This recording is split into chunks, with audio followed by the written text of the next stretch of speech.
கடகராசி என்பவர்களை பொறுத்த வரைக்கும் வெற்றிகரமான ஒரு ஆண்டு, அதுல எந்த சந்தேகமும் தேவையில்லை. ஜென்மகுருவோட கொஞ்சம் தடைகள் இருக்கும். அதாவது ஒரு தேர்வு சின்ன ஒரு டிஸ்டர்பன்சஸ், லேட்டா போற பதட்டம், இதெல்லாம் இருக்கும். ஆனா எண்ட் பாயிண்ட், இந்த படத்துல ரோலர் கோஸ்டர் மாதிரி மூவி போனாலும் கடைசியில சுபம் அப்படின்னு போடுற மாதிரி ஒரு கிளைமேக்ஸ் வரும். அதனால நடக்கிற போது அது கவலைப்பட வேண்டாம், நடந்து முடிஞ்ச பிறகு நன்மை இருக்கும். சார், இந்த 2026 கடகராசி நேயர்களுக்கு வீடு வாகனம் இது வாங்குற யோகம்லாம் இருக்கா?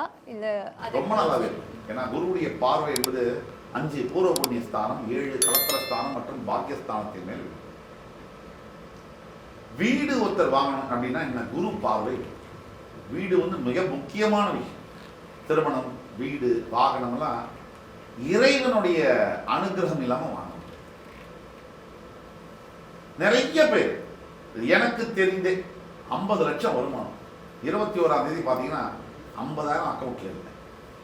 இந்த வாழ்க்கை தான் வாழ்றாங்க. கார் லோனு, வீடு லோனு, கண்ணாடி லோனு, எல்லாமே லோன். லோன் அந்த லோன் அடைக்கிறதுக்காக வாழ்றாங்க. இந்த லோன் எல்லாம் அடைச்சிடுவாங்களா 2026ல?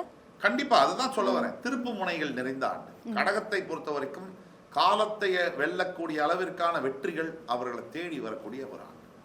கடகம் கவலையே தேவையில்லை, கடவுள் உங்கள் பக்கம்.